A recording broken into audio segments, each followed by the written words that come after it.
Hello everyone. अगर आप UGC net paper 2 की तैयारी कर रहे हैं जर्नलिज्म एंड मास कम्युनिकेशन की, तो I think you are in the right platform. और आज मैं यूनिट 10 कम्युनिकेशन रिसर्च करवाने वाली हूँ आपको।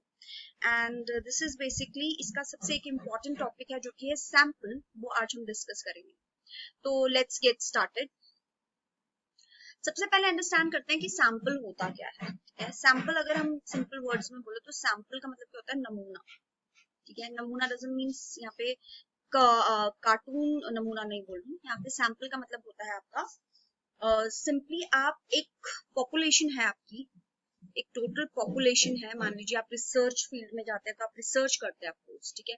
तो आप किसी को स्टडी करता है, किसी पॉपुलेशन को स्टडी कर रहा है। वो पॉपुलेशन किसी भी चीज की हो सकती है। मान लीजिए आप किसी पेशेंट्स को स्टडी कर रहे हैं जो HIV एड्स से ग्रसित है, उनको आप स्टडी कर रहे हो, या फिर आप किसी और ग्रुप को स्टडी कर रहे हो या एथनोग्राफिक स्टडी कर रहे हो। तो एक पॉपुलेशन है, उसमें काफी you can't study all the population. Can you will just take a sample. इस पॉपुलेशन में से आप एक टुकड़ा लोगे और उसको आप स्टडी करोगे। सो दैट इज बेसिकली सैंपल। तो सैंपल को अगर हम सिंपली बोलिए तो it is the representation of total population. ठीक है, क्या है ये? एक representation of total population. So let's get started. इसमें दो तरीके के सैंपल्स होते हैं। अब आपको किस तरीके से क्वेश्चंस पूछा जाएगा मैं उस तरीके से आपको बताती हूँ कि सैंपल्स में दो तरीके के सैंपल होते हैं। एक होता है प्रोबेबिलिटी सैंपलिंग और एक होता है नॉन प्रोबेबिलिटी सैंपलिंग। आपसे ये पूछ लिया जाएगा कि प्रोबेबिलिटी किसमें होता है, किसमें नहीं होता। जैसे क्वांटिटेटिव जो रिसर्च होती है उसमें प्रोबेबिलिटी सैंपलिंग होती है। या आपको इससे टाइप्स पूछे जा सकते हैं, ये किसका टाइप है, ये प्रोबेबिलिटी का टाइप है या नॉन प्रोबेबिलिटी का टाइप है। और जो नॉन प्रोबेबिलिटी होता है वो क्वालिटेटिव में होता है। इसको हम एक और नाम देते हैं जिसको बोलते हैं हम रैंडम सैंपलिंग, और नॉन प्रोबेबिलिटी को बोलते हैं नॉन रैंडम। हम आगे ढंग से समझेंगे कि क्या होता है रैंडम सैंपलिंग और नॉन रैंडम सैंपलिंग, इसके टाइप्स के थ्रू। ठीक है, तो आपका जो प्रोबेबिलिटी सैंपलिंग होता है उसका सबसे पहला पार्ट होता है एक सिंपल रैंडम सैंपलिंग। ठीक है, सिंपल रैंडम सैंपलिंग अगर मैं बताऊं तो आप एक लॉटरी मेथड जैसे है। मान लीजिए एक क्लास है जिसमें 30 स्टूडेंट्स हैं। आपको इसमें से आप पूरी पॉपुलेशन को नहीं पढ़ करके आप सिर्फ 15 स्टूडेंट को पढ़ते हो। ठीक है, तो कैसे आप सिलेक्ट करोगे 50 students? How you are going to select it? Might be you can do a lottery methods, है ना। लॉटरी मेथड होते हैं इनके। आपने एक चिट बना लिया और उसमें आपने सारे नाम डाल दिए, रोल नंबर डाल दिया, और फिर आपने 15 स्टूडेंट रैंडमली सिलेक्ट कर लिए, है ना। और इसमें क्या होता है, हमेशा इक्वल चांस होता है।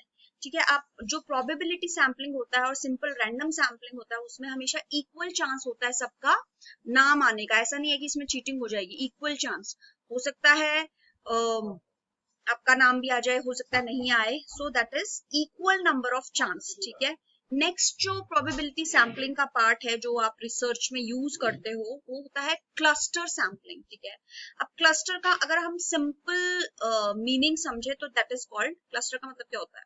ग्रुप, है ना। तो आप एक ग्रुप को स्टडी करते हो। जैसे आप कोई एक मान लीजिए फॉर एग्जांपल आप एक एनजीओ ग्रुप को पूरा स्टडी कर रहे हो, है ना। या आप किसी कॉलोनी में जाते हो, आप पूरे स्कूल को स्टडी कर रहे हो, तो आप पूरा का पूरा क्या करोगे? क्लस्टर उठाओगे and then you will start studying it. ठीक है, आपने इसमें कुछ डिवाइड नहीं किया, ये सिंपली आप इसमें एक पूरा क्लस्टर ले रहे हो। ठीक है, आपने एक एनजीओ ग्रुप में गए और आप वहां पे सर्वे मेथड करने लगे। जितने भी वहां के लोग थे उनको आप क्या करते हो? स्टडी करते हो। So that is called as what it is called as cluster sampling. इसी से मिलता जुलता एक और सैंपलिंग होती है that is called as stratified. Okay, एक सैंपलिंग और होती है जो कि इसमें मैंने आई गेस मेंशन नहीं करी है। It is called as, simple है वैसे ये, इसको बोलते हैं हम सिस्टमैटिक रैंडम सैंपलिंग। ठीक है, तो बोलते हैं इसको हम सिस्टमैटिक, ये भी आप लिख सकते हैं, सिस्टमैटिक रैंडम सैंपल। इसमें क्या होता है, मान लीजिए आपके पास 20 लोग हैं यहाँ पे, ठीक है, या 10 ले लीजिए। तो आप क्या करेंगे, ये ले लिया आपने 20 सपोज, ठीक है। तो आपने बोला कि मैं हर चौथे इंसान को स्टडी करूंगा।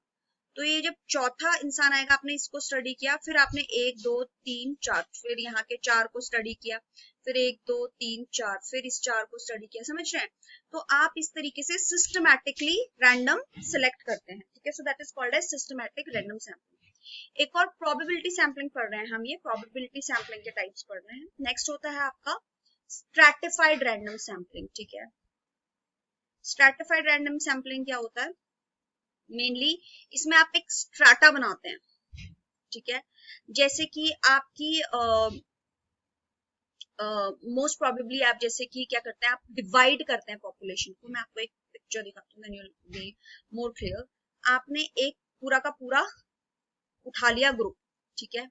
आपने पूरा का पूरा एक ग्रुप, एक पॉपुलेशन उठाई, उसमें से क्या किया आपने, आपने इसको अब डिवाइड करना शुरू किया। इसमें आपने किस में भी जेंडर वाइज आपने डिवाइड, इसमें एक बनाया फीमेल का, एक बनाया मेल का, एक बनाया चिल्ड्रन का, एक बनाया मे बी एल्डरली या अदर्स का, ठीक है।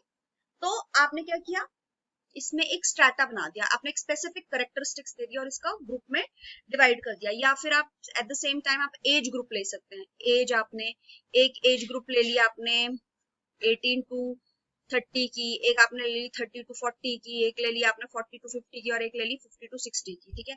तो इस तरीके से आप पहले एक पूरी पॉपुलेशन लेते हैं और उसके बाद उसको ग्रुप में डिवाइड करते हैं, फिर उसको क्या करते हैं, रैंडमली सिलेक्ट करते हैं। कैसे बताया था, रैंडमली आप लॉटरी वाइज भी सिलेक्ट कर सकते हैं या 1/5 भी आप सिलेक्ट कर सकते हैं, ठीक है। सो और फिर उसके बाद आपका एक सैंपल बनता है, फिर आप उसको स्टडी करते हैं, ठीक है। तो this is the simple one, ठीक है। अब ये सारे पार्ट्स थे आपके किसके, आपके पार्ट थे ये इसके प्रोबेबिलिटी सैम्पलिंग के। अब हम पढ़ेंगे नॉन प्रोबेबिलिटी सैम्पलिंग, जिसको हम क्या बोलते हैं, नॉन रैंडम भी बोलते हैं, प्लस ये इसमें नॉन इक्वल चांसेस होते हैं, अनइक्वल चांस होते हैं सबके पार्टिसिपेट करने के। इसमें आप किसी को भी ले सकते हो, ठीक है।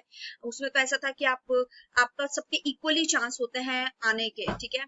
अब इसमें क्या होता है, it is a non random sampling. So we are going to study इसके कुछ मेथड्स। सबसे पहला मेथड जो इसका होता है, that is called as convenience sampling. Convenience sampling क्या होता है, कन्वीनियंस का मतलब क्या होता है, सिंपली कन्वीनियंस मीन्स समवंस, किसी की सुविधाजनक, that is ease of access. मान लीजिए आपको बोलते हैं, आपको क्या करना है, आपको 10 स्कूल्स पढ़ने हैं, ठीक है। आपने you have to study, just a second, आपने सपोज पढ़ने हैं 10 स्कूल्स। इसका पेन,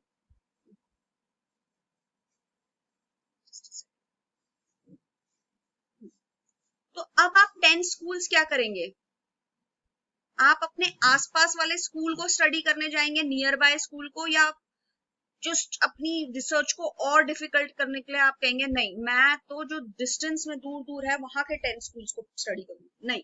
अब अपनी कन्वीनियंस देखेंगे, ऑफकोर्स, या आपको 10 शॉप्स को स्टडी करना है, तो आप ऑब्वियसली अपने आसपास वाली शॉप्स को लेंगे। तो अपनी कन्वीनियंस के अनुसार जब आप करते हो, आप स्पेशली कहीं दूर नहीं जा रहे हो उसे वो करने के लिए, तो that is called as convenience sampling, जहां पे आपको इजिली एक्सेस होता है। Then comes your next is judgmental और पर्पसिव सैम्पलिंग। जजमेंटल और पर्पसिव क्या होता है, जजमेंटल और पर्पसिव होता है जहां पे आप पर्पस, आपको पता है, डिफाइंड है पर्पस, आप जानबूझ के उसी इंसान के पास जाते हो जिससे आपको पता है कि इससे आपको आंसर करेक्ट मिलेगा, ठीक है। You select that sample only, उन्हीं पीपल को जिनको आप बिलीव करते हो कि इनसे मुझे ज्यादा इन्फॉर्मेशन मिलेगी, तो आप जबरदस्ती किसी और के पास ना जा करके सिंपल उसके पास जाते हो, ठीक है। So that is called as what, convenience sampling. और दो सैम्पलिंग इसकी और होती है, that is another is snowball sampling. Snowball बहुत इंटरेस्टिंग है। Snowball is first of all, इसको हम चेन सैम्पलिंग भी बोलते हैं। चेन सैम्पलिंग तो नहीं, बट एक चेन होती है या नेटवर्क आप बनाते हो। मान लीजिए आपको किसी ड्रग एडिक्ट के बारे में पढ़ना है, तो आप किसी ड्रग एडिक्ट को फाइंड आउट करते हो, तो you are not going to tell them कि अच्छा आप ड्रग्स लेते हैं नहीं लेते हैं। आपको मान लीजिए कोई एक मिल गया जो ड्रग्स लेता है, तो आप उससे क्या पूछेंगे कि आप कोई अपने फ्रेंड को रेफर करना चाहोगे या किसी को, तो आप चेन पूछते पूछते आप नेटवर्क बना रहे हो, ठीक है, एक से दूसरा, दूसरे से तीसरा। तो that is what snowball sampling, and it is very important question in UGC net, जो कि मैक्सिमम टाइम्स पूछा जाता है। So just be very much aware about snowball sampling, ठीक है। वैसे ही मैंने यहाँ पे HIV एड्स के बारे में बताया, यहाँ पे हर विक्टिम नहीं रेडी होता अपने बारे में बताने के लिए, हालांकि it's not, it has become a very common disease and it's not a stereotypical anymore, but still कई जगह नहीं बताना पसंद करते हैं, तो आप एक चेन के थ्रू पूछ सकते हैं कि अच्छा आप बताइए, आप बताइए, आप बताइए। ठीक है, next comes the quota sampling. Quota sampling क्या होती है, जिसमें आप स्पेसिफिकली एक कोटा डिवाइड कर, एक करेक्टरिस्टिक्स डिवाइड कर लेते हैं। क्या करते हैं, एक करेक्टरिस्टिक डिवाइड करते हैं। ठीक है, उसमें क्या होता है, मान लीजिए आपने एज ग्रुप, आप एक एज ग्रुप को स्टडी करना चाह रहे हो, आप सिर्फ मेल्स को स्टडी करना चाह रहे हो। ठीक है, तो कोई एक सिगरेट्स जो पीते हैं उस एज ग्रुप को आप डिफाइन कर रहे हो, so that is called as quota sampling. So I hope it is clear with you. हमने क्या क्या पढ़ा, मैं फटाफट से रिकैप्चुलेट कर लेती हूँ। देखिए हमारे सैंपल क्या होता है, सैंपल होता है जो ट्रू रिप्रेजेंटेशन ऑफ पॉपुलेशन होती है। टाइप्स ऑफ सैम्पलिंग होता है, सबसे पहले होता है probability sampling, non probability sampling. Probability में होता है जहाँ पे इक्वल नंबर ऑफ चांसेस होते हैं सिलेक्ट करने के मेंबर्स को, और नॉन प्रोबेबिलिटी में इक्वल नहीं होते। प्रोबेबिलिटी में आपकी सिंपल रैंडम सैम्पलिंग आती है जो लॉटरी मेथड से आप कर सकते हैं। Then comes your cluster sampling, और सिस्टमैटिक सैम्पलिंग भी मैंने आपको बताया था, इसके बाद बताती हूँ। क्लस्टर सैम्पलिंग कौन सी होती है, जिसमें ग्रुप बनाते हैं, आप पूरे ग्रुप को स्टडी करते हैं। ठीक है, सिस्टमैटिक क्या बोली थी, जो आप रैंडमली आप एक nth एक नंबर डिसाइड करते हैं कि हम 4th नंबर को, तो हर 4 नंबर जो कि होगा उसको आप स्टडी करोगे। ठीक है, फिर आपकी स्ट्रैटिफाइड रैंडम सैम्पलिंग होती है। स्ट्रैटिफाइड कौन सी होती है, आपने एक ग्रुप ले लिया और आपने एक पॉपुलेशन ले ली, उसमें आपने ग्रुप्स बनाए। ठीक है, अलग अलग ग्रुप्स बनाए और देन आपने उसको स्टडी किया। And then non probability sampling होती है, कन्वीनियंस सैम्पलिंग होती है, जो आपने अपनी ईज के अनुसार लेते हो। जजमेंटल होती है, जो कि पर्पसिव होती है। ठीक है, कि आपको पता है यही बंदा या यही इंसान जो कि है जो कि आपको सही इंफॉर्मेशन दे सकता है। So that's it. चलिए फटाफट से क्वेश्चंस कर लेते हैं कुछ। अगर आपको क्वेश्चन सही से आ जाते हैं तो that means you are quite enough, आपको समझ में आ गया। ये एग्जाम आया था, क्वेश्चन आया था जून में। Which of the following is a non probability sampling. चलिए आप कमेंट सेक्शन में भी लिख सकते हैं या फिर अपनी नोटबुक में आपको खुद आना चाहिए। तो ऑब्वियसली आपका नॉन प्रोबेबिलिटी जो क्वालिटेटिव होता है, तो स्ट्रैटिफाइड तो नहीं होता, ये प्रोबेबिलिटी होता है। सिंपल रैंडम भी नहीं होता, तो पर्पसिव होता है, मैंने बताया था जजमेंटल। ठीक है, so that is what non-probability sampling is. The next question is, this is very simple question.